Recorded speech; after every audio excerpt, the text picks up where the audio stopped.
The chandeliers at the Waldorf Astoria cast their golden light across the ballroom, transforming every surface into something ethereal. I adjusted my cufflinks, a nervous habit Victoria always teased me about, and surveyed the crowd. Manhattan's elite had gathered for the Sterling Foundation's annual gala, checkbooks at the ready, charitable intentions on full display. James, there you are. Marcus Sterling, the foundation's chairman and my mentor at the firm, clasped my shoulder. His smile was genuine, unlike most in this room. Victoria's been looking for you. She's over by the silent auction, working her magic on the Hendersons. I followed his gesture to where my wife stood, radiant in her midnight blue gown. Even after 12 years of marriage, she could still take my breath away. Victoria had that rare combination of beauty and brilliance that made people lean in when she spoke. Tonight, she had old Judge Henderson laughing at something, his usually stern face transformed by genuine mirth. "She's remarkable," Marcus said, echoing my thoughts. "You're a lucky man." "Don't I know it?" I took a champagne flute from a passing server, though I rarely drank at these events. Clear heads made better impressions, and impressions mattered in our world. As I made my way through the crowd, exchanging pleasantries with clients and colleagues, I noticed something. Victoria's laugh seemed a fraction too bright, her gestures slightly theatrical. When our eyes met across the room, her smile didn't quite reach them. She'd been like this for weeks now, present but somehow distant, as if performing the role of herself. "Darling," she said when I reached her, sliding her arm through mine with practiced ease. "Judge Henderson was just telling me about his grandson's acceptance to Yale Law. Our alma mater seems to run in families." The judge beamed, launching into a story about legacy admissions. I nodded at appropriate intervals, but my attention stayed on Victoria. Her fingers drummed against my arm. Another tell. She only did that when her mind was elsewhere. "Everything all right?" I whispered when the judge excused himself. "Of course." She squeezed my arm. "Just this Rothstein case. It's consuming." Daniel Rothstein. I'd heard the name repeatedly over the past months. A hedge fund manager accused of securities fraud, though from what I understood, proving it was like trying to nail Jell-O to a wall. Victoria had taken the case personally, working late into most nights, coming home with that particular exhaustion that came from battling someone smarter than most criminals. "You'll get him," I said. "You always do." She looked at me then, really looked at me, and for a moment I saw something flicker across her face. Fear? Guilt? But then it was gone, replaced by her prosecutor's confidence. "I should mingle," she said. "The Blackwoods just arrived and they're considering a major donation." I watched her glide away, wondering when we'd become strangers performing familiar roles. When had her touch started feeling like choreography instead of instinct? The rest of the evening passed in a blur of conversations about market volatility and corporate restructuring. My specialty, taking apart failing companies and rebuilding them into something profitable, seemed to fascinate people who'd never spent a day understanding the human cost of such transformations. I discussed asset liquidation while somewhere across the room, my wife discussed justice. Near midnight, as we waited for our car, Victoria stood beside me in silence. The October air bit through our formal wear, but she didn't move closer for warmth as she once would have. "The Rothstein deposition is tomorrow," she said suddenly. "Third one. He's different from the others." "Different how?" She paused, choosing her words carefully, a habit that had served her well in court but felt wrong between us. "Intelligent. Manipulative. He treats it like a game." "Then change the rules," I suggested. "You're good at that."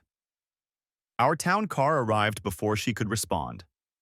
During the ride home to our brownstone on the Upper East Side, she stared out the window at the passing lights. Her reflection in the glass looked haunted. That night, as I lay beside her in our bed, I thought about the distance growing between us. In law school, we'd been inseparable, the awkward corporate law student and the charismatic future prosecutor. She'd seen something in me worth pursuing, and I'd been smart enough to pursue her back. We'd built our careers side by side, celebrating each other's victories, commiserating over defeats. When had that changed? When had we stopped being partners and become cohabitants? Victoria shifted beside me, murmuring something in her sleep. It sounded like a name, not mine. The next morning followed our usual routine. I rose at 5:30, went for a run through Central Park, returned to find Victoria already dressed and reviewing case files over coffee. We moved around each other with the efficiency of long practice, neither quite meeting the other's eyes. Late night again? I asked, pouring my own coffee. Probably. Don't wait up. She gathered her files, kissed my cheek, a brief, dry touch, and headed for the door. I watched her go, briefcase in one hand, coffee in the other, armor firmly in place for another day of battle. Victoria, I called out. She paused at the door. Yes? I love you. The words hung between us for a moment. Then she smiled, that too bright smile from the gala, and said, Love you too, before disappearing into the Manhattan morning. I stood in our kitchen, coffee cooling in my hand, and wondered when those words had become just another part of our routine. When had I love you stopped being a declaration and become punctuation? My phone buzzed. An email from a client about a bankruptcy filing in Delaware. Work beckoned, as it always did. I pushed thoughts of Victoria aside and lost myself in the comfortable complexity of corporate structure and financial regulations. Numbers didn't lie. Numbers didn't keep secrets. Numbers were what they appeared to be. If only the same could be said for marriages.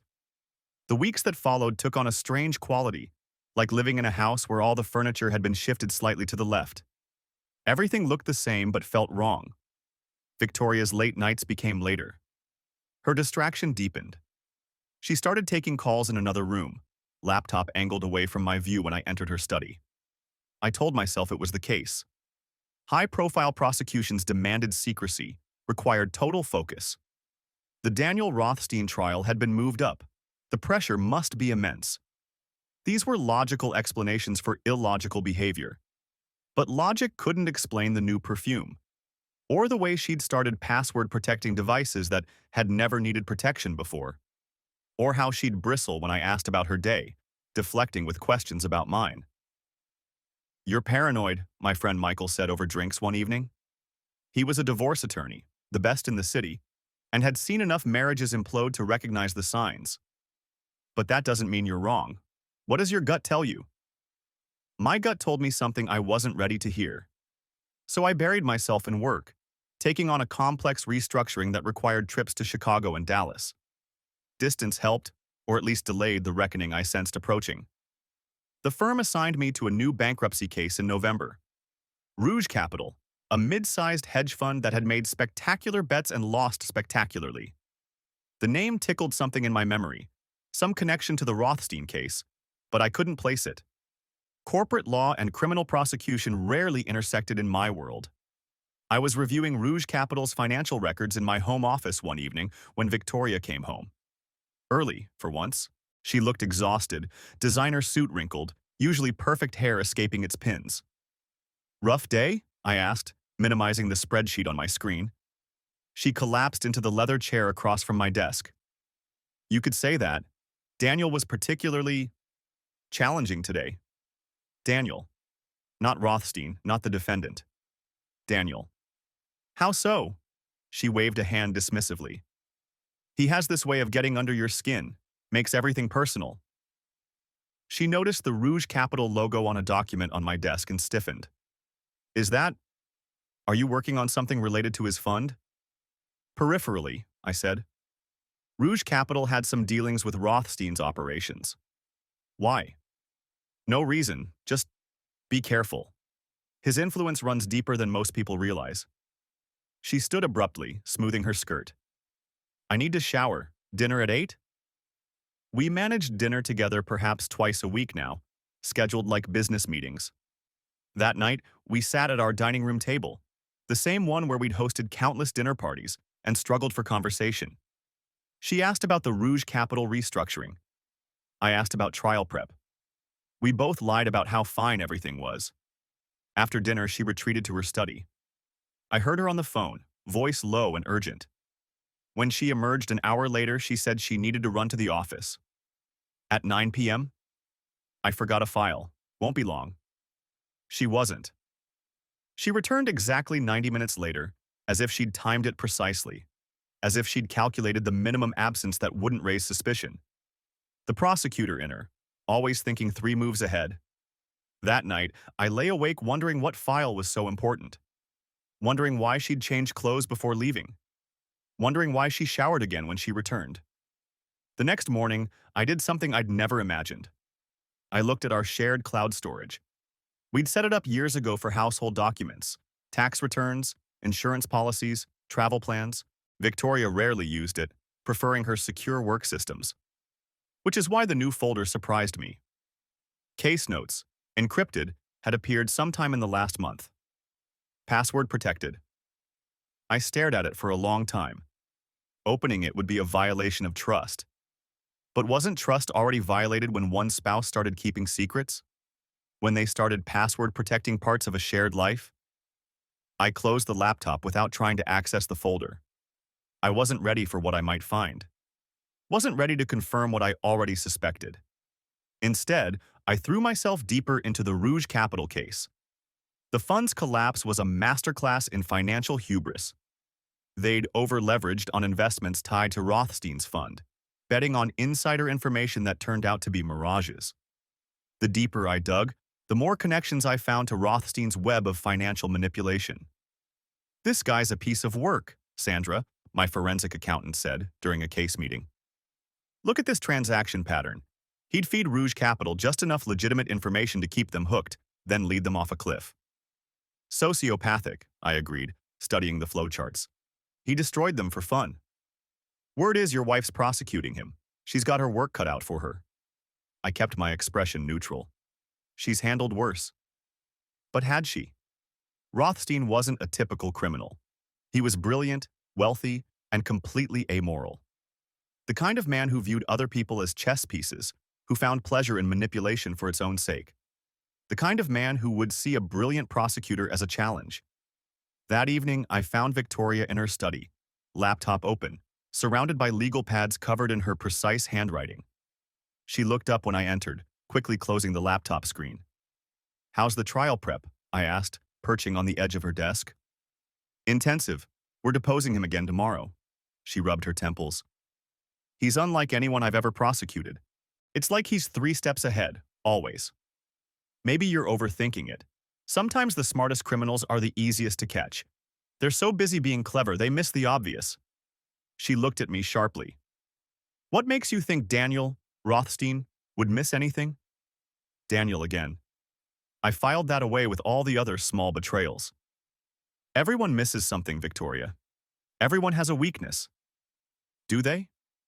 Her voice was soft, almost vulnerable. "What's yours, James?" "You," I said without hesitation. "Always has been." She looked away, fingers finding that nervous drumming pattern again. "I should review these depositions. Big day tomorrow." Dismissed, I returned to my own office. But I couldn't concentrate. Her question echoed, "What's your weakness?" As if she was cataloging vulnerabilities. As if she was thinking like him. The thought chilled me. December arrived with the kind of bitter cold that made Manhattan feel like a different planet. Victoria's late nights had become a constant. She'd evolved new habits, a second cell phone for work calls, encrypted messaging apps on her laptop, a new gym membership she never seemed to use despite leaving the house in workout clothes. I recognized these signs because Michael had described them over countless drinks, lamenting how predictable straying spouses could be. "They all think they're being subtle," he'd said. "They all think they're the exception." The Rouge Capital case consumed my days. The fund's connection to Rothstein grew more complex with each document I reviewed. He'd treated them like a cat with a mouse, playing with them, letting them think they were winning before delivering the killing blow. One evening, while organizing family documents for our year-end tax prep, I opened our shared cloud storage again. The encrypted folder had grown. Several new files had been added in the past weeks. The temptation to try common passwords, birthdays, anniversaries, pet names, was overwhelming. Instead, I called Michael. "I need a reality check," I said without preamble. "Finally. I've been waiting for this call. What's your evidence?" I listed the changes, the distance, the secrets, He listened without interrupting, occasionally making affirming noises. When I finished, the silence stretched. "James," he finally said, "you're a brilliant lawyer. What would you tell a client presenting this fact pattern? That the evidence is circumstantial but compelling. And that they should prepare for multiple scenarios, protect assets, document everything. There you go. You want my advice? Hope you're wrong, but act like you're right. And James? If she's involved with someone connected to a case, that's not just adultery. That's career suicide. Maybe worse." After we hung up, I sat in my office staring at the city lights. Michael was right. If Victoria was having an affair with anyone connected to the Rothstein case, witness, colleague, even Rothstein himself, she wasn't just risking our marriage. She was risking her career, her freedom, everything she'd built. The Victoria I'd married would never take such risks. But the woman living in my house, the one who called the defendant by his first name and kept encrypted secrets, might be someone else entirely. The breaking point came 2 weeks before Christmas. Victoria had been deposing Rothstein all day. The fifth or sixth session, I'd lost count. She came home looking haggard but also somehow exhilarated, like a runner after a marathon. "How did it go?" I asked, pouring her a glass of wine. "He's incredible," she said, then caught herself. "Incredibly guilty, I mean. We're building a strong case." But that wasn't what she'd meant. I heard admiration in that first syllable, saw the way her eyes lit up. She was impressed by him. Fascinated. "Tell me about him," I said carefully. "What makes him different from other defendants?"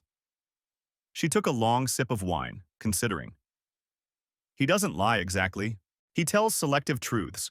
He'll admit to things that don't matter to hide things that do. And he's... charming isn't the right word. Magnetic, maybe. He makes you want to impress him, even when you know what he is." "Sounds dangerous." "He is." She met my eyes. "But I can handle him." Could she? The woman I'd married could have. But that woman wouldn't have called him incredible, wouldn't have encrypted files in our shared storage, wouldn't have lied about where she was going in workout clothes. That night, after Victoria had retreated to her study for more trial prep, I made a decision. I tried the encrypted folder again. This time, I attempted our anniversary date in various formats. On the third try, it opened. What I found destroyed me. The files were journal entries dated starting 3 months ago. Victoria had always been meticulous about documentation. It's what made her a great prosecutor. But these weren't case notes. They were confessions. October 15th. Third deposition today. D was different. Dropped the corporate mask for a moment. Showed genuine vulnerability when discussing his father's death. I know it's manipulation, but it felt real. Stayed late discussing case strategy. He asked if I was happy. Such a simple question. Why couldn't I say yes? October 22nd. Coffee after deposition. Inappropriate but necessary for case building. D shared information about Rouge Capital that could break the case open. Mentioned James is working on their bankruptcy. Small world getting smaller. D suggested meeting privately to discuss sensitive information. I know I shouldn't. But if it helps the case. November 3rd. Met D at his apartment. Stupid. Reckless. But he had documents he couldn't risk bringing to federal building. Showed me Rouge Capital's real books. We talked for hours. He understands me in ways... God, what am I writing? This is evidence of my own stupidity. But I've never felt so seen. He asked if I loved James. I couldn't answer. That's an answer itself, isn't it? November 18th. I'm losing myself. Or finding myself. D makes me feel alive in ways I'd forgotten. The case is solid now, but I keep meeting him. Keep telling myself it's for more evidence. We haven't. But the wanting is killing me. He's everything James isn't. Dangerous, unpredictable, electric. I know this ends badly. I know he's using me. I don't care anymore. November 24th. Thanksgiving was torture. Sat across from James at his parents' house, playing perfect wife while thinking about D. We're supposed to meet tomorrow. He says he has something important to tell me. My hands are shaking as I write this. I love my husband. But I'm in love with... No. Can't write it. Can't make it real. December 1st. It happened. I won't document details. This is evidence, after all. But I've crossed a line I can't uncross. D was gentle, passionate, everything. Afterward, he held me and asked what I wanted. I want impossible things. I want to rewind time. I want to fast forward past the aftermath. I want to stay in that moment forever. I've destroyed my marriage. My career, if anyone finds out. But when I'm with him, none of that matters. December 10th. D knows about James's work on Rouge Capital. Asked detailed questions. I may have said too much. Pillow talk is dangerous when you're both lawyers. He's trading on information I've given him. I know it. Can't prove it. Can't stop it. Can't stop seeing him. He owns me now. The predator and prey have switched roles and we both know it. I stopped reading. Closed the laptop. Sat in the darkness of my office while my world rearranged itself. Victoria was having an affair with Daniel Rothstein, the defendant in her case, the man whose financial crimes I was unknowingly helping to uncover through the Rouge Capital bankruptcy. She wasn't just risking our marriage, she was committing crimes, prosecutorial misconduct, possibly insider trading if she'd shared information about my work. Everything she'd built, everything she'd stood for, burned for a man who collected people like trophies. I thought about confronting her, storming into her study with the evidence, demanding answers. But the lawyer in me knew better. Emotions led to mistakes. I needed to think clearly, plan carefully. Because this wasn't just about divorce anymore. This was about professional ethics, potential criminal charges, the destruction of everything we'd built. I made myself a drink, bourbon, neat, a habit I'd picked up from Lawrence Sterling, the firm's senior ethics counsel. As I sipped it, I considered my options. I could pretend I'd never found the files. Try to save the marriage through ignorance. I could confront Victoria privately, try to contain the damage. I could divorce her quietly, citing irreconcilable differences. Or I could do what my profession demanded, report the ethical violations and let justice take its course. The bourbon burned, but not as much as the betrayal. Victoria hadn't just cheated on me. She'd violated the very principles she'd sworn to uphold. She'd let a criminal seduce her, compromise her, use her. And Rothstein? He'd played her perfectly. Found her weakness, the need to be seen as more than just another prosecutor, and exploited it. He'd turned her into his own personal informant, all while making her think it was her choice. I finished my drink and made another. Tomorrow, I'd have to decide. Tonight, I'd mourn the death of the marriage I thought I had. Victoria came to bed late, smelling wrong. Not like another man, she was too careful for that. But like expensive body wash that wasn't ours, like she'd showered somewhere else. She slipped under the covers, careful not to touch me. "You're awake," she said, surprised. "Couldn't sleep? Big day tomorrow. The Rouge Capital creditors meeting? Right?" A pause. "James, are we okay?" I stared at the ceiling. "Are we?" She didn't answer. We lay there in the darkness, inches and miles apart, while the city hummed outside our windows. Somewhere in Manhattan, Daniel Rothstein was probably laughing, congratulating himself on destroying a prosecutor from the inside out. But he'd miscalculated. Because in hurting Victoria, he'd hurt me. And I was very, very good at taking things apart. The next morning, I woke with the kind of clarity that comes from accepting hard truths. Victoria had already left. A note on her pillow about early trial prep. Her side of the bed was cold. I dressed carefully, choosing my best suit. If I was going to destroy my life, I'd look professional doing it. My first stop was Lawrence Sterling's office. He'd been my mentor since I joined the firm 15 years ago, a man who viewed legal ethics not as suggestions but as commandments. His office reflected his personality, austere, organized, intimidating. "James." He looked up from a brief reading glasses perched on his nose. "You look like hell. Sit." I sat, tried to find words. Failed. "Take your time," Lawrence said, pouring coffee from his personal machine. In 40 years of practice, I've learned that the hardest conversations usually involve personal stakes. I need guidance on a hypothetical situation. His eyes sharpened. Lawyers asking about hypotheticals were rarely discussing abstractions. Go on. Say an attorney discovers evidence of serious professional misconduct, prosecutorial misconduct specifically. The prosecutor in question has compromised themselves with a defendant, shared information, possibly enabled criminal activity.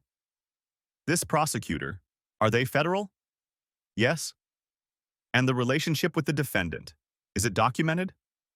Extensively. The prosecutor kept detailed records. Lawrence leaned back, fingers steepled. How did this hypothetical attorney come across this information? Personal cloud storage, shared access, legal access. I see. He studied me with those sharp eyes that had dissected thousands of lies over the decades. And this attorney's relationship to the prosecutor? Married? The word hung between us. Lawrence's expression didn't change, but something softened in his posture. James, he said quietly, I'm sorry. I haven't said, you don't need to. But let me be very clear about the law because that's what you're asking me, isn't it? Not as a friend, but as an ethics counsel. I nodded. If an attorney has credible evidence of criminal conduct by an officer of the court, they have obligations under Rule 8.3 of the Rules of Professional Conduct. This isn't optional. Failure to report could result in your own disbarment. Even if reporting destroys your marriage? Yes. Even if it ruins someone you love? Yes. The law doesn't care about our personal relationships, James. It cares about justice. And if the attorney in question works on matters tangentially related to the criminal conduct? Lawrence's eyes narrowed. Then they must recuse themselves immediately from any such matters. No exceptions. Any continued involvement could be seen as complicity. I absorbed this, felt the walls closing in. What would you do?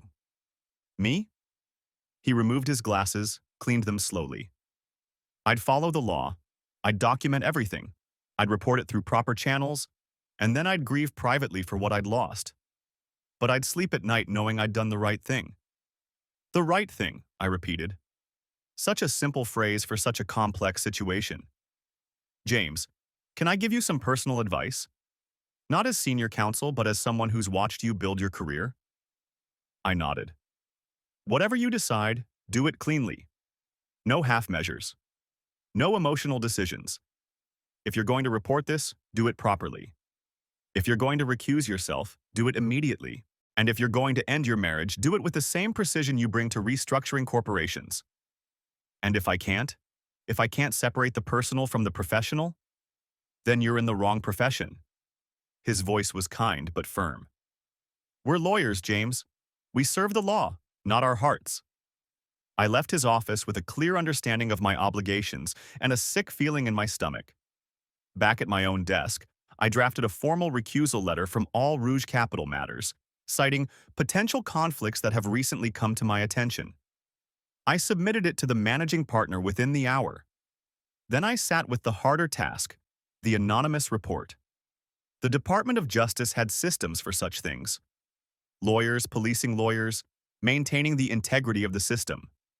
I could file a complaint with the Office of Professional Responsibility without revealing my identity, at least initially. I spent hours crafting the report, laying out the evidence without emotion, stating facts without editorial. A prosecutor had engaged in an inappropriate relationship with a defendant. Information had been shared. The integrity of an ongoing federal case had been compromised. I didn't name names. That would come later if they investigated. But I provided enough detail to be credible. Dates that aligned with depositions, mentions of specific information that had been compromised, references to documentation that existed. My finger hovered over the submit button. Once I clicked it, there would be no going back. I'd be setting in motion a process that would destroy Victoria's career, possibly land her in prison, certainly end our marriage in the most public way possible. But Lawrence was right. I served the law, not my heart. I clicked submit. The confirmation screen felt like a death certificate. Your report has been received and will be reviewed by appropriate personnel. If additional information is needed, you may be contacted. I closed my laptop and sat in the gathering darkness of my office. Somewhere in the city, Victoria was probably with him, sharing secrets, sharing her body, sharing the life we'd built. She had no idea what I'd just done. No idea that her carefully constructed world was about to collapse. Part of me wanted to warn her. The part that remembered law school study sessions and nervous first dates and the way she'd cried at our wedding. But that woman was gone, replaced by someone who would betray everything for a manipulative criminal's attention. My phone buzzed. A text from Victoria. "Working late again. Don't wait up. Love you." The casual lie hurt more than the grand betrayal. I didn't respond. What was there to say? "I just reported you to the DOJ. Sleep well?" Instead, I poured another bourbon and began the process of disentangling 12 years of joined life. Tomorrow, I'd hire Michael to handle the divorce. Tonight, I'd grieve. But grief was a luxury I couldn't afford for long, because I'd just fired the first shot in a war that would consume us all. And unlike Victoria, I knew it was coming. That night, I moved to the guest bedroom. When Victoria came home at 2 a.m., she didn't check on me. We'd become strangers so gradually, she didn't even notice the new distance. The next few days passed in a strange, suspended state. I went through the motions of normalcy, work, gym, the occasional dinner where Victoria and I performed our marital choreography. She seemed preoccupied but not suspicious. The Rothstein trial was approaching. She had legitimate reasons for distraction. I'd retained Michael discreetly, asking him to prepare divorce papers but not file them yet. "I need to handle something first," I'd explained. He'd understood without asking. Good lawyers always did. On the fourth day after my DOJ report, everything changed. I was reviewing contracts in my office when my assistant knocked. "James, there are some people here to see you. Federal agents." My heart rate spiked, but I kept my voice level. "Send them in." 2 FBI agents and an SEC investigator entered. They looked exactly like you'd expect. Dark suits, serious expressions, the kind of purposeful movement that suggested they knew exactly why they were here. Mr. Whitfield, the lead agent, a woman with sharp eyes and graying hair, extended her hand. "I'm Special Agent Henry Rodriguez, FBI. This is Agent Malik Johnson and SEC Investigator Rachel Torres. We understand you filed a report with the Office of Professional Responsibility?" "I filed an anonymous report," I said carefully. "Yes, well, anonymous is a relative term when digital footprints are involved." Agent Rodriguez smiled thinly. "We've verified your identity through our cybersecurity division. We need to discuss your report in detail." "Should I have counsel present?" "That's your right. But you're not under investigation, Mr. Whitfield. We're here about the subject of your report. We believe you have information about serious misconduct by a federal prosecutor." I closed my office door, engaged the privacy mode that would white noise the glass. "What do you need to know?" Agent Johnson pulled out a tablet. "Everything. Start from the beginning. When did you first suspect prosecutorial misconduct?" So I told them. The late nights, the behavioral changes, the encrypted files. I showed them the journal entries on my laptop, watched their faces harden as they read Victoria's own words documenting her relationship with Rothstein. "This is significant," Agent Rodriguez said. "A federal prosecutor compromising herself with a defendant, sharing information about related cases. This goes beyond misconduct. This could be criminal conspiracy." "I'm aware." SEC Investigator Torres leaned forward. "The entries mention information about Rouge Capital, which you were working on. Did the prosecutor share details about your work with Rothstein?" "According to her journal, yes, though I don't know the extent." "We'll need to review your Rouge Capital files, check for any trading patterns that might indicate insider information was used." I nodded. "I've already recused myself from the matter, citing potential conflicts." "Smart." Agent Rodriguez studied me. "Mr. Whitfield, I need to be direct. Your wife, Victoria is your wife, correct, is in serious trouble. What she's documented here could result in federal charges. Conspiracy, obstruction of justice, possibly securities fraud if Rothstein traded on information she provided." "I understand." "Do you?" Because once we move forward with this investigation, there's no stopping it. Your marriage, her career, your privacy, all of it becomes fair game. Are you prepared for that? I thought about Victoria's encrypted confessions, about the woman who'd written about being owned by a criminal. She made her choices. I'm making mine. Agent Malik spoke for the first time. We'll need you to continue normal interactions with your wife. Can you do that? Act like nothing's changed while we build our case? I'm a corporate lawyer, I said. I negotiate with people I despise every day. I can manage breakfast conversation with my soon-to-be ex-wife. They asked more questions, took copies of the journal files, had me sign various forms acknowledging my cooperation. As they prepared to leave, Agent Rodriguez turned back. One more thing. How confident are you that your wife doesn't know you've discovered her relationship with Rothstein? Very confident. She's been too preoccupied to notice much of anything lately. Good. Keep it that way. We'll be in touch within 48 hours about next steps. After they left, I sat at my desk, staring at the Manhattan skyline. I'd just helped federal agents build a case against my wife. The woman I'd promised to love and protect was now the subject of a criminal investigation I'd initiated. But she wasn't the woman I'd married. That woman believed in justice, in doing the right thing regardless of personal cost. The woman sleeping in my bed, when she bothered to come home, was someone else entirely. Someone who'd let a sociopath turn her into his accomplice. That evening, Victoria came home almost on time, looking pleased with herself. Good day? I asked, pouring wine. The best. We got Rothstein to contradict himself on a key point. Small victory, but victory nonetheless. She actually smiled, the first genuine expression I'd seen in weeks. How was your day? Productive. Met with some investigators about the Rouge Capital matter. Her smile faltered slightly. Oh? Anything concerning? Just routine due diligence. SEC wants to ensure no improper trading occurred before the bankruptcy filing. She relaxed. Of course. These days, everyone's paranoid about insider trading. With good reason, I said mildly. The penalties are severe. We ate dinner, Thai takeout, her favorite, and discussed mundane things. Holiday plans we wouldn't be keeping. A vacation to Greece we'd never take. The comfortable lies of a dying marriage. I might be late tomorrow, she said, clearing plates. Another deposition. Rothstein again? Always Rothstein, she laughed, but it sounded forced. I'll be glad when this trial is over. He's exhausting. I can imagine. Men like that, they get under your skin. She looked at me sharply, but I was focused on loading the dishwasher. Yes, they do. Later, as she worked in her study, I wondered if she was writing more journal entries, documenting more evidence of her own downfall. Or maybe she was messaging him, planning their next encounter, unaware that federal agents were building a case that would destroy them both. I'd done the right thing. I knew that. The law demanded it, my profession required it, my self-respect necessitated it.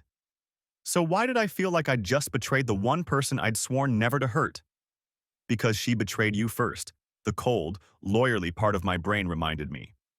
And in our world, that mattered. First breach relieved the non-breaching party of their obligations. Contract Law 101. But marriages weren't contracts, no matter what the prenup said. They were promises made in hope, maintained by faith, broken by human frailty. And now, both of us were breaking our promise in the most spectacular way possible. The FBI moved faster than I'd expected. Within 2 days, Agent Rodriguez called my office. We've been investigating the information you provided, she said without preamble. The digital forensics team cracked the weak encryption on the shared files. We have the complete journals, plus some additional material your wife thought she'd deleted. Additional material? Messages. Between her and Rothstein. They used an encrypted app, but she backed up her phone to the same cloud account. Rookie mistake. I closed my eyes. How bad? They discussed your Rouge Capital work in detail. Rothstein used that information to make several trades through offshore accounts. We're talking millions in illegal profits. And Victoria? At minimum, she's looking at conspiracy charges, obstruction of justice, possibly wire fraud. Mr. Whitfield, I need to ask, do you have any joint financial accounts we should be aware of? Everything's joint. Checking, savings, Investment accounts. You'll want to speak with a lawyer about protecting your assets. In cases like this, the government can freeze accounts that might contain proceeds from criminal activity. The implications hit me. Not only was Victoria facing prison, but our entire financial life could be seized. The brownstone, the savings, the comfortable life we'd built, all of it tainted by her choices. What happens next? I asked. We're planning a controlled operation. We need to catch them exchanging information, build an airtight case. This is where you come in. I'm listening. We want to use you as an unwitting source. Continue mentioning Rouge Capital developments at home. We'll feed you specific information, true but strategically chosen.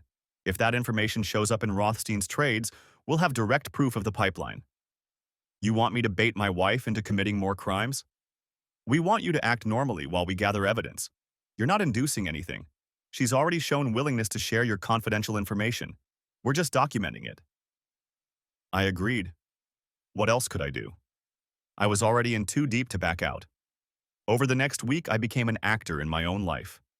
FBI agents fed me carefully crafted information about Rouge Capital's assets, a pharmaceutical subsidiary that was actually worthless but appeared valuable on paper, a real estate portfolio with hidden liens, intellectual property that was about to be challenged in court. I would mention these developments casually at home.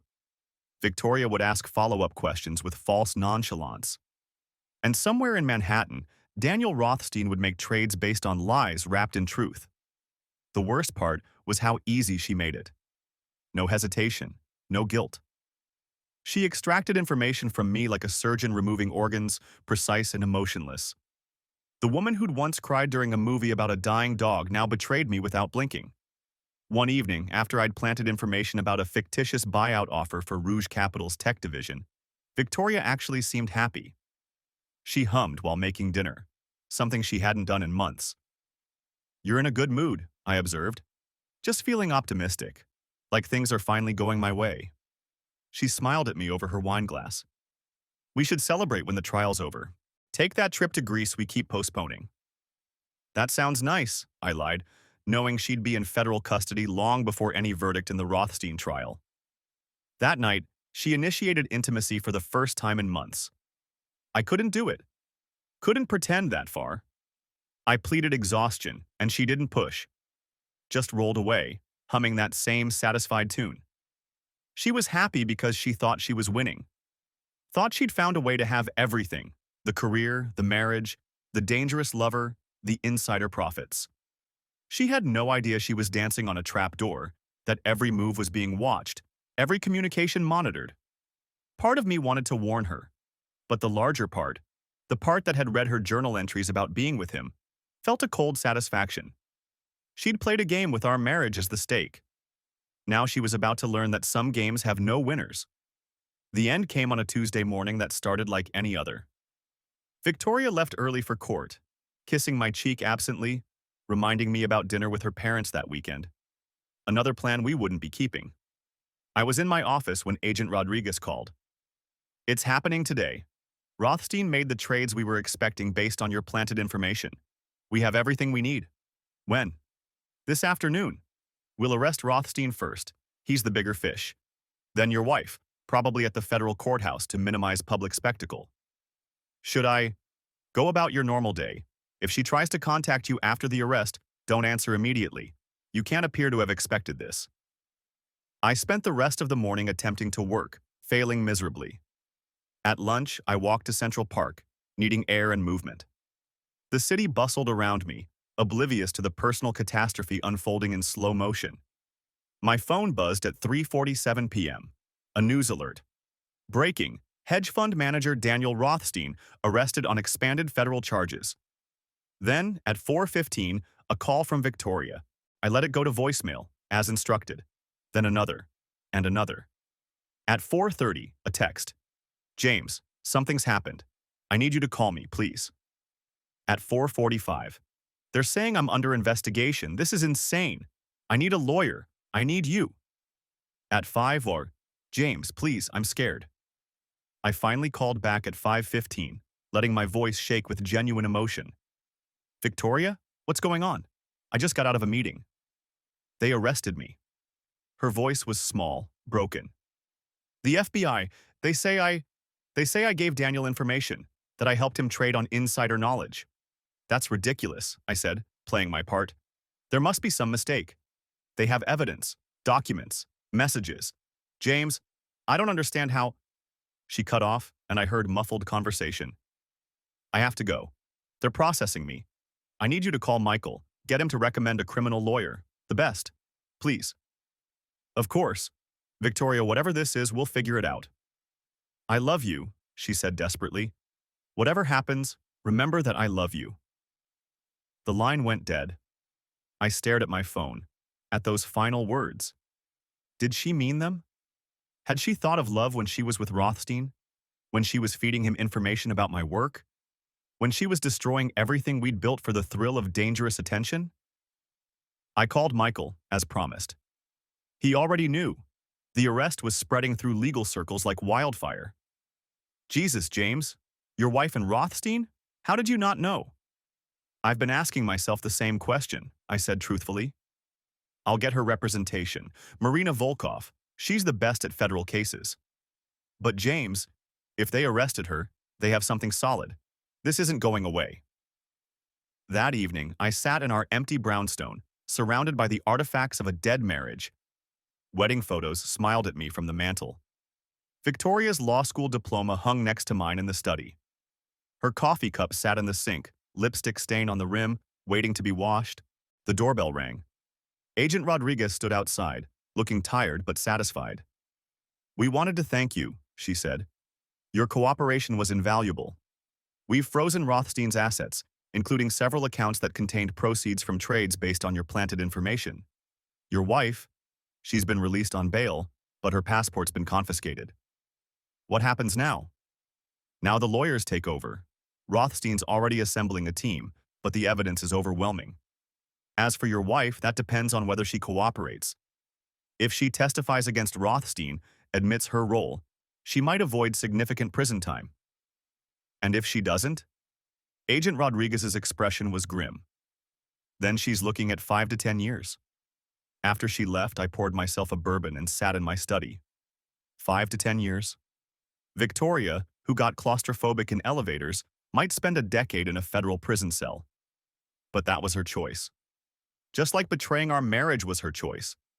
Just like risking everything for a manipulative criminal was her choice. My phone rang. Victoria, calling from an unknown number. James?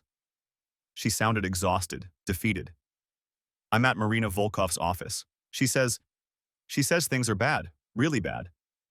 Where are you staying tonight? I asked, avoiding the larger conversation. I thought I'd come home? I don't think that's a good idea. Silence. Then, you know. It wasn't a question. Yes. How long? Does it matter? She started crying, ugly, desperate sobs that might have moved me a month ago. Now they just sounded like another manipulation, another performance. I'm sorry, she gasped between sobs. I'm so sorry. It just happened, and then I couldn't stop, and he made me feel… Victoria, I cut her off. Save it for your lawyer, or your plea deal, but don't waste it on me. James, please, I love you. I made a terrible mistake, but I love you. You loved the thrill, I corrected. You loved the danger. You loved being special to someone powerful and amoral. But you didn't love me. If you had, you wouldn't have gambled our life on a sociopath's attention. That's not… You don't understand. He got inside my head. He made me believe things. He didn't make you do anything. You're a prosecutor, Victoria. You know better than anyone that criminals are responsible for their own choices, and now you're one of them. The crying stopped. When she spoke again, her voice was cold. You reported me. You're the reason they knew. Yes? How could you? I'm your wife. You were my wife. You became something else the moment you chose him over us, over the law you swore to uphold. I did what any ethical attorney would do. Ethical? She laughed bitterly. You destroyed me in the name of ethics? You destroyed yourself. I just reported the crime. I'll fight this, she said. Marina says their case depends on proving I intentionally shared information. That's hard to prove. Is it? When you documented everything in your journal? When you described giving him information in your own words? Silence. Then, how did they get my journal? Does it matter? You wrote it. You encrypted it with our anniversary date. You stored it in our shared cloud. You made it evidence, Victoria. No one else. You gave it to them. Her voice was flat, emotionless. You gave them my private thoughts. I gave them evidence of criminal conspiracy. The fact that it was written by my wife doesn't grant it special protection. She hung up. I set the phone down and finished my bourbon. Outside, Manhattan glittered, indifferent to personal tragedies. Tomorrow, I'd meet with Michael to finalize divorce papers. I'd start the process of separating our assets before the government could seize them. I'd begin rebuilding a life that didn't include Victoria. But tonight, I sat in the ruins of my marriage, wondering if doing the right thing was supposed to feel so wrong. The next morning brought a media storm. Federal prosecutor arrested in Rothstein scandal screamed the headlines. The story was too juicy to ignore. A brilliant prosecutor seduced by the defendant she was supposed to convict. Insider trading. A betrayed husband who exposed the whole scheme. My phone rang constantly. Reporters wanting comments, colleagues expressing shock, friends offering support. I turned it off and went to Michael's office. This is going to be rough, he warned, spreading out draft divorce papers. High profile, criminal charges, asset forfeiture issues. Victoria's going to be desperate, and desperate people do desperate things. What do you recommend? File immediately. Get ahead of any attempts she might make to hide assets or claim spousal privilege. Request a restraining order on marital assets. The last thing you want is her liquidating accounts to pay Rothstein's legal fees. She wouldn't... I stopped. A month ago, I'd have said she wouldn't have an affair with a criminal defendant. Do it. We spent the morning crafting an airtight divorce petition. Adultery as grounds, bolstered by her own written admissions. Requests for exclusive use of the marital home, freezing of joint accounts, prohibition on disposing of assets. It was ruthless, comprehensive, and exactly what Victoria would have done in my position. I'll file this afternoon, Michael said. She'll be served within 24 hours. Are you prepared for that? I wasn't prepared for any of this, but here we are. That afternoon, I returned to the brownstone to find Victoria's key on the kitchen counter. She'd come while I was gone, taken clothes and personal items. The house felt different without her presence. Larger, emptier, but somehow cleaner. In her study, she'd left behind her legal books, her awards, her framed admission to the federal bar. The detritus of a brilliant career destroyed by terrible choices. I was packing these items into boxes when the doorbell rang. A process server, looking apologetic. James Whitfield? You're being served. I almost laughed. Of course Victoria had filed first. Even facing federal charges, she was still thinking 3 moves ahead. Her petition was aggressive, claiming emotional abandonment, seeking alimony, demanding half of all assets including my partnership interest in the firm. But she'd made a crucial error, one that showed how rattled she was. She'd filed in New York State Court, apparently forgetting that federal criminal charges gave me grounds to remove to federal court, where judges would be less sympathetic to a prosecutor who'd betrayed her oath. I called Michael. She filed first. I saw, just got notice.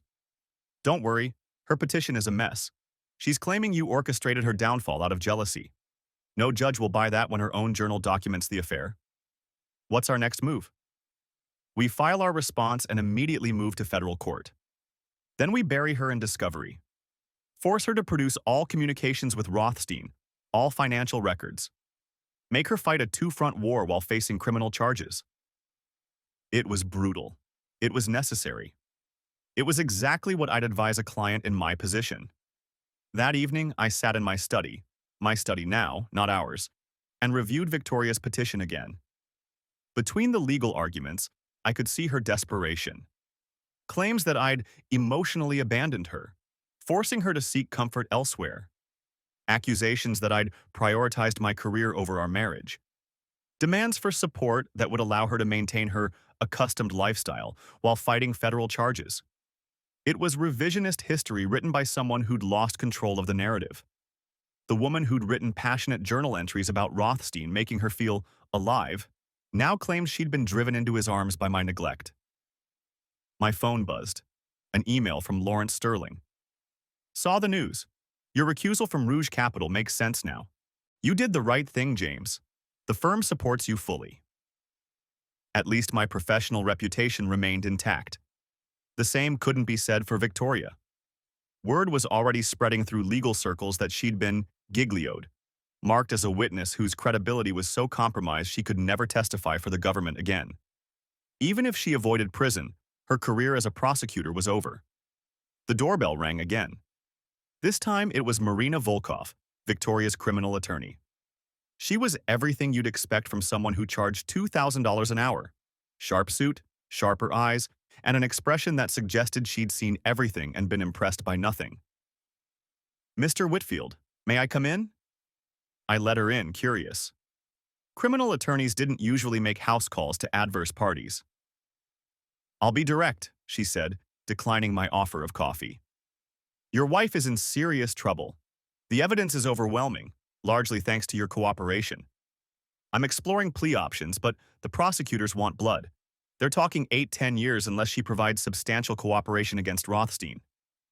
And she won't do it. She insists he's being framed, that their relationship was personal, not criminal. She's protecting him even now. That sounds like Victoria, I said. Loyal to the wrong people. Marina studied me. You could help.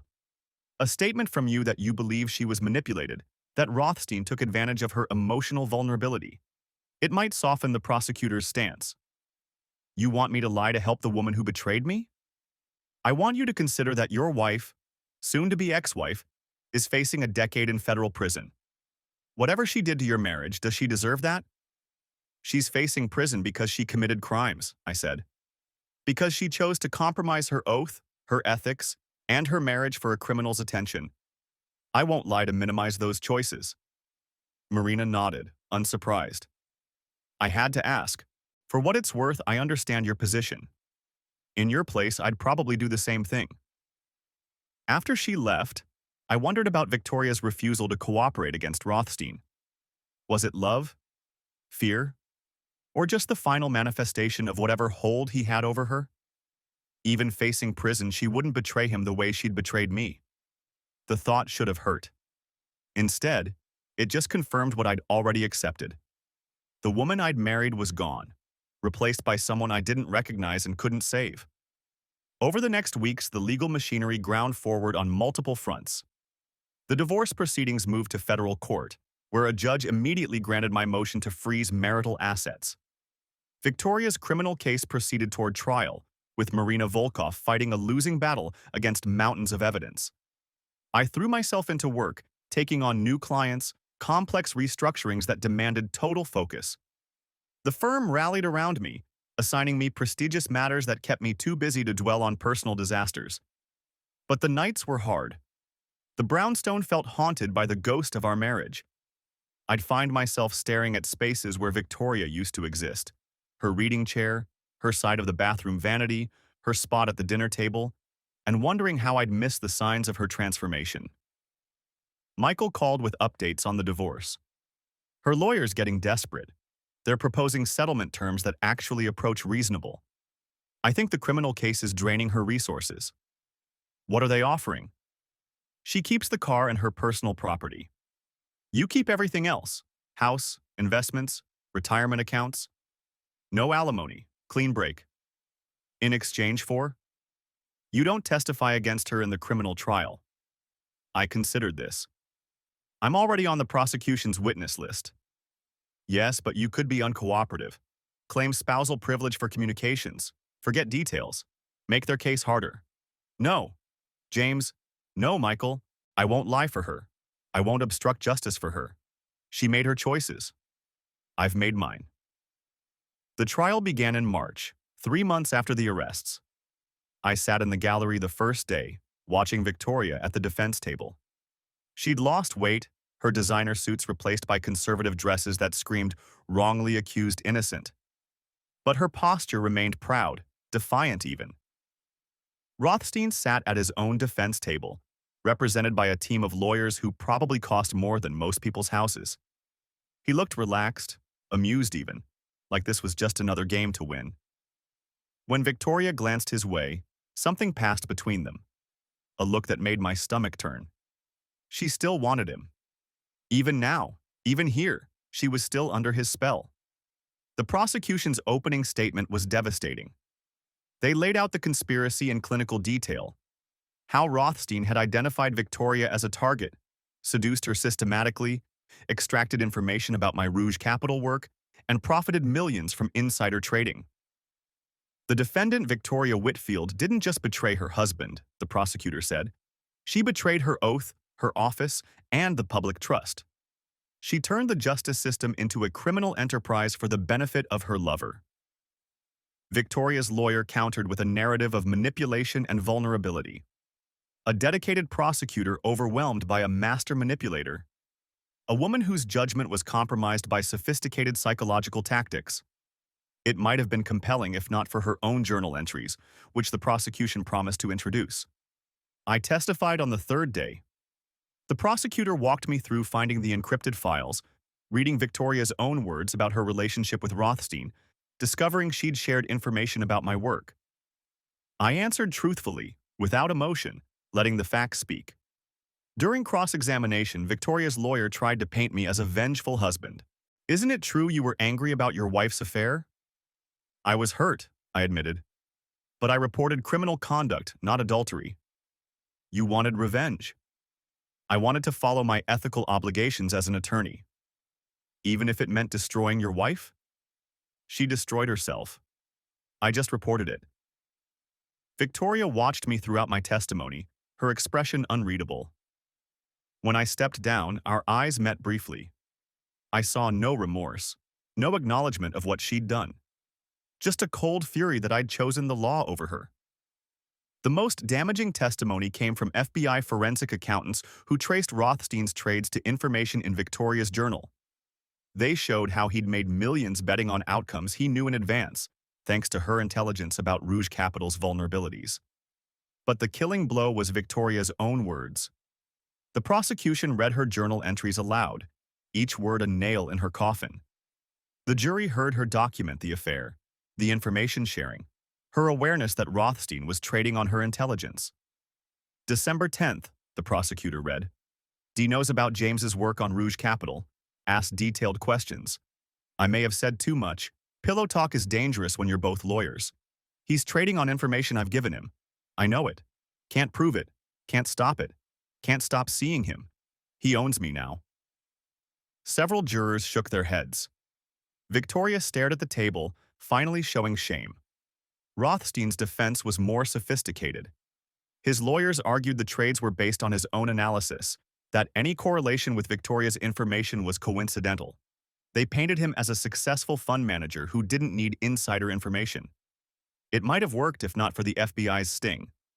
When they presented evidence of his trades based on the false information I'd planted, trades that made no sense without insider knowledge, his defense crumbled. Both defendants were found guilty on all counts. Rothstein on securities fraud, conspiracy, and wire fraud.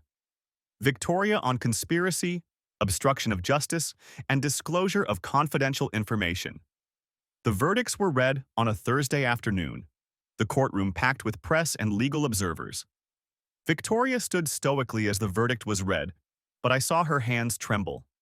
Rothstein, true to form, seemed mildly annoyed, as if the jury had made an error in calculation he'd have to correct later.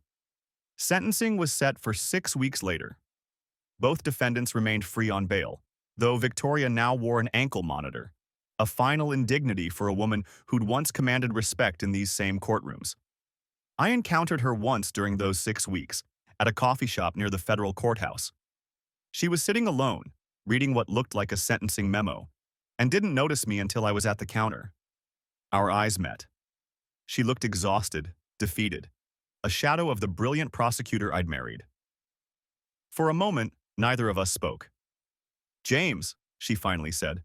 "Victoria. I suppose you're satisfied. You won." "Nobody won," I said. "We all lost.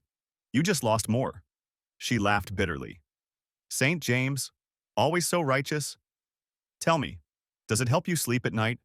Knowing you put your wife in prison, you put yourself there. I just told the truth.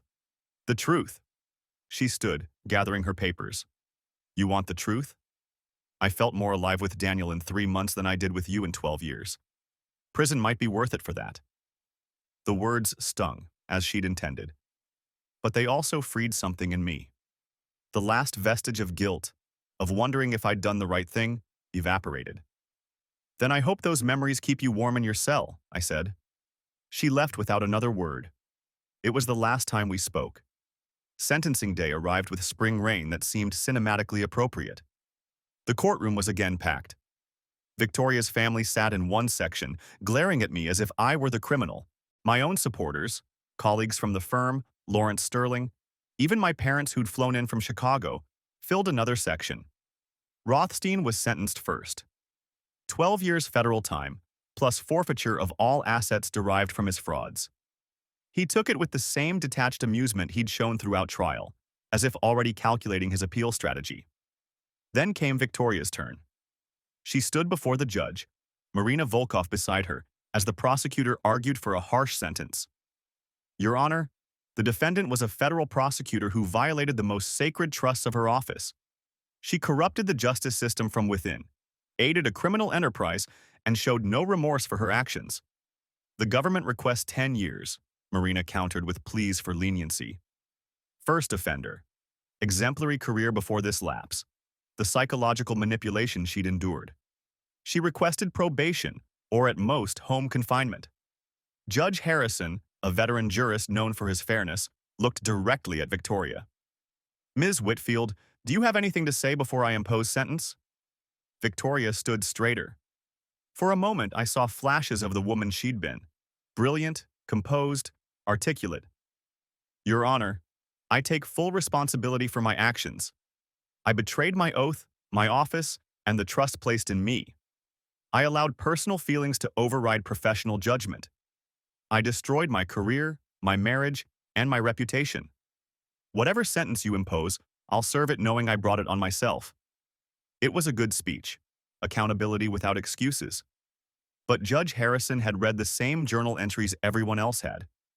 He'd seen the lack of remorse in her private writings, the thrill she'd documented in breaking rules and betraying trusts. Ms. Whitfield, he said, you were entrusted with upholding the law, not subverting it for personal gratification.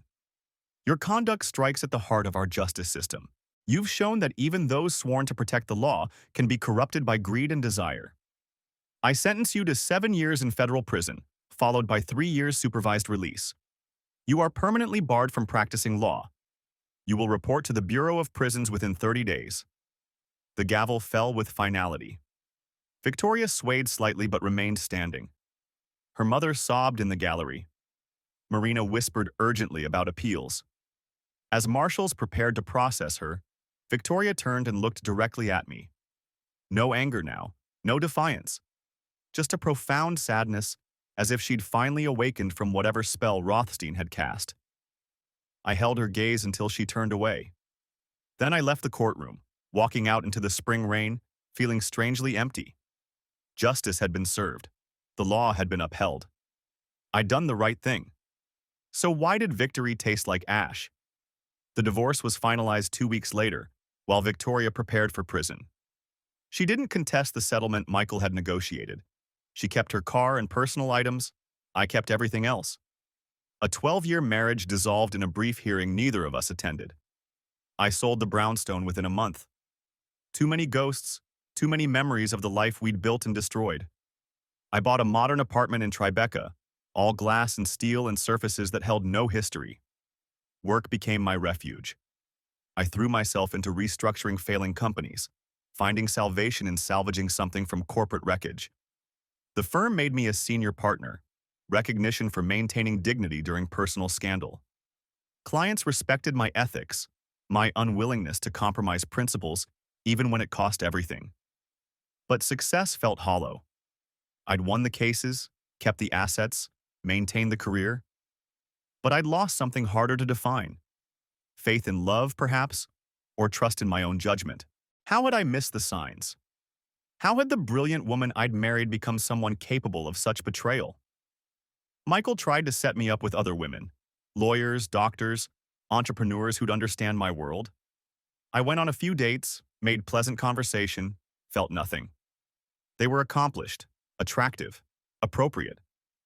But I found myself comparing them to Victoria, to the electric intelligence that had first drawn me to her, to the passion she'd hidden and then misplaced so catastrophically. 6 months after sentencing, I received a letter forwarded through Marina Volkov. Victoria's handwriting, postmarked from the Federal Correctional Facility in Danbury. James, I won't ask for forgiveness. We both know that ship has sailed. But I need you to know something, not for my sake, but for yours. You were right to report me. I see that now, with the clarity that comes from losing everything. I betrayed not just you, but everything I claimed to believe in. I let a sociopath convince me I was special, that rules didn't apply to our connection. Classic manipulation, and I fell for it completely. Daniel writes to me sometimes. His letters are masterpieces of manipulation, designed to keep me hoping, keep me loyal. I finally see them for what they are. He collected me like he collected art, for the pleasure of acquisition and the thrill of destruction. You tried to warn me. I was too intoxicated to listen. I'm writing because I don't want my choices to poison your future. Don't let my betrayal make you cynical about love or trust. You're a good man who did the right thing in an impossible situation. Someday someone will deserve the loyalty you showed the law. I hope you let them in. I'm teaching literacy classes here, trying to do something worthwhile with the time I have. It's not redemption, nothing could be. But it's something. Be well, James. Be happy. You deserve both. Victoria. I read the letter 3 times, then put it in my desk drawer. I didn't respond. What was there to say? That I was glad she'd found clarity? That I hoped prison was treating her well?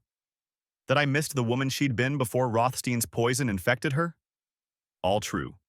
All pointless. Life continued. I worked, I exercised, I attended charity galas where people whispered about my story when they thought I couldn't hear. The brilliant lawyer who'd exposed his prosecutor wife's corruption. The man who'd chosen justice over love. They had it backwards. I'd chosen love. Love for the law, love for principles that mattered more than personal happiness. Victoria had chosen passion over principle. We'd both paid the price. A year after the trial, Lawrence Sterling retired. At his farewell party, he pulled me aside. I've watched a lot of lawyers over the years, he said, already slightly drunk on good scotch. Most bend their ethics when personal stakes get high. You didn't. That's rare, James. Painful, but rare. Sometimes I wonder if I should have just divorced her quietly. Let the crimes go unreported. Lawrence shook his head. Then you'd be complicit. You'd have violated your oath to save someone who'd already violated hers. The guilt would have destroyed you slowly instead of all at once. It nearly destroyed me anyway. Nearly. But you're still here, still practicing, still believing in something bigger than yourself. That's what separates us from people like Rothstein, and ultimately, from people like Victoria, who let the Rothsteins of the world corrupt them. He was right, of course, but being right didn't make the nights less lonely, or the memories less painful. 2 years passed. I built a new life in my glass tower, took on increasingly complex cases, mentored young associates who reminded me of my younger self, brilliant, ambitious, certain that intelligence and hard work would be enough. Then, Rebecca Harrington joined the firm. She was federal judge's daughter, Harvard Law Review, and absolutely brilliant at securities litigation. We worked together on a massive restructuring, spending late nights untangling financial fraud that made Rothstein look amateur. "You're the Whitfield who exposed the prosecutor scandal," she said one evening over Chinese takeout in the conference room. Guilty. That took courage. Most people would have protected their spouse. Most people aren't lawyers with ethical obligations. She studied me with dark, intelligent eyes. Is that all it was? Ethics? No, I admitted. It was also pain and anger and a belief that some betrayals can't be forgiven. Do you regret it? I thought about Victoria in prison, teaching literacy to other inmates. About Rothstein serving 12 years for crimes she'd helped him commit. About the marriage we'd had and the future we'd lost. I regret that it was necessary, I said finally, but not that I did it. Rebecca nodded. That's honest. Most people would claim pure motives. I'm done pretending things are simpler than they are. We worked in comfortable silence after that. But something had shifted. An acknowledgement of complexity, perhaps. An appreciation for difficult truths. Months later, after the case concluded successfully, Rebecca suggested dinner to celebrate. Somewhere other than the conference room. Somewhere that might be considered a date. I hesitated. Victoria's ghost still haunted quiet moments. But Rebecca wasn't asking me to forget the past. She was suggesting a future. Yes, I said. I'd like that. Dinner led to more dinners. Conversations about law became conversations about life. Rebecca was nothing like Victoria. Calmer, steadier, less brilliant perhaps, but more grounded. She didn't light up rooms the way Victoria had. She illuminated them quietly, consistently. I'm not looking to replace anyone, she told me once. I know you had a complicated marriage that ended badly. I'm just interested in seeing what we might build together. What we built was solid, founded on shared values and mutual respect rather than electric attraction. We understood each other's commitment to the law, the satisfaction of doing things correctly, even when it was hard. A year later, Lawrence Sterling came out of retirement to attend our wedding. Small ceremony, family and close friends only. No grand gestures or fairy tale promises. Just two lawyers committing to build something real together. You look happy, Lawrence said at the reception. Genuinely happy. I am, I realized. It's different from before. Quieter, but real. The best things usually are. As Rebecca and I danced, I thought about Victoria's letter. Her hope that I'd find someone who deserved my loyalty. In her way, even from prison, she'd given me permission to move forward. Rebecca noticed my distraction. Where are you? Right here, I said, pulling her closer. Exactly where I want to be. And it was true. The past would always be there. A cautionary tale about how brilliant people could make terrible choices, how love could become destruction, how doing the right thing could feel like doing the worst thing. But it didn't have to define the future. That night, in our hotel room, Rebecca asked me something no one else had dared. Do you ever visit her? Victoria? No. Would you want to? I considered this. Maybe someday, when enough time has passed, when it wouldn't feel like reopening wounds. I think that's healthy, Rebecca said, acknowledging the past without being trapped by it. 3 years later, that day came. Victoria had been transferred to a minimum security facility, her sentence reduced for good behavior and teaching programs. Marina Volkov called to say Victoria would be released in 6 months and wondered if I'd consider visiting. Why? I asked. Closure, perhaps, for both of you. She's changed, James. Prison does that. She'd like to apologize properly before rejoining the world. I discussed it with Rebecca, who supported whatever decision I made. She was a significant part of your life. If seeing her would help you close that chapter completely, then go. The visiting room at the minimum security facility was less depressing than I'd imagined. Natural light, comfortable chairs, an attempt at normalcy. Victoria entered wearing khaki prison scrubs, her hair shorter and shot with gray she'd never have allowed before.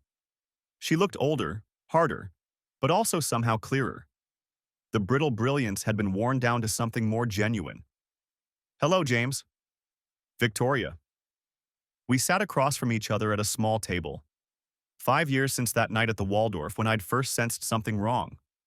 A lifetime ago. You look well, she said. I heard you remarried. Federal judge's daughter? Rebecca.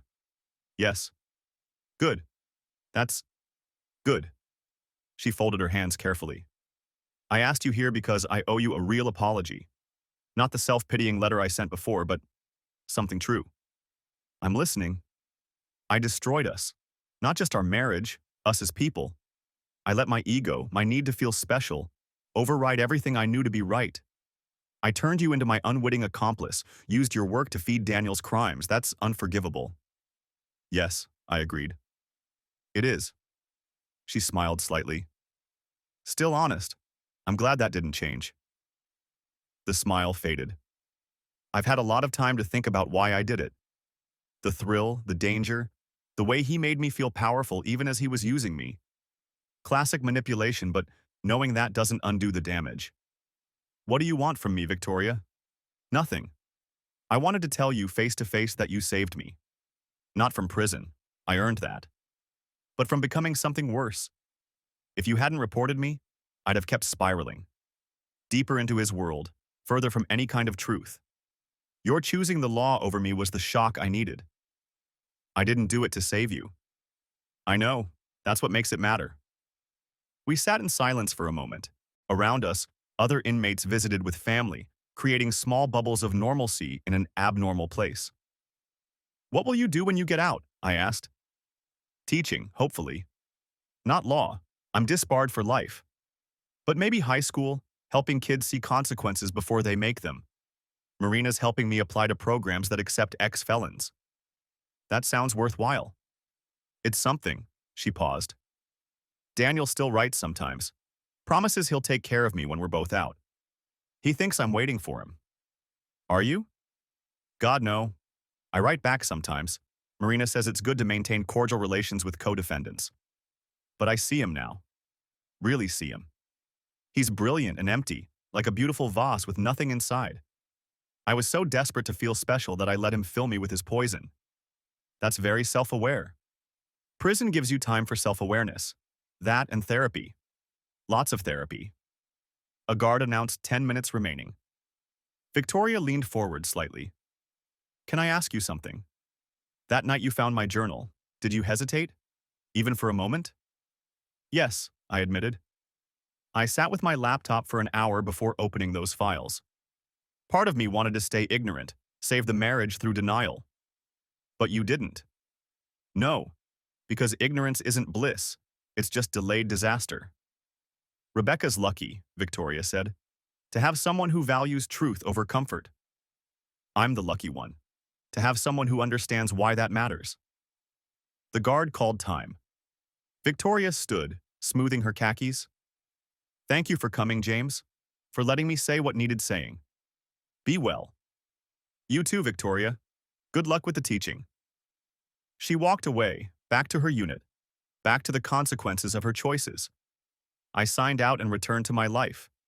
My real life, with Rebecca and the firm and the future we were building together.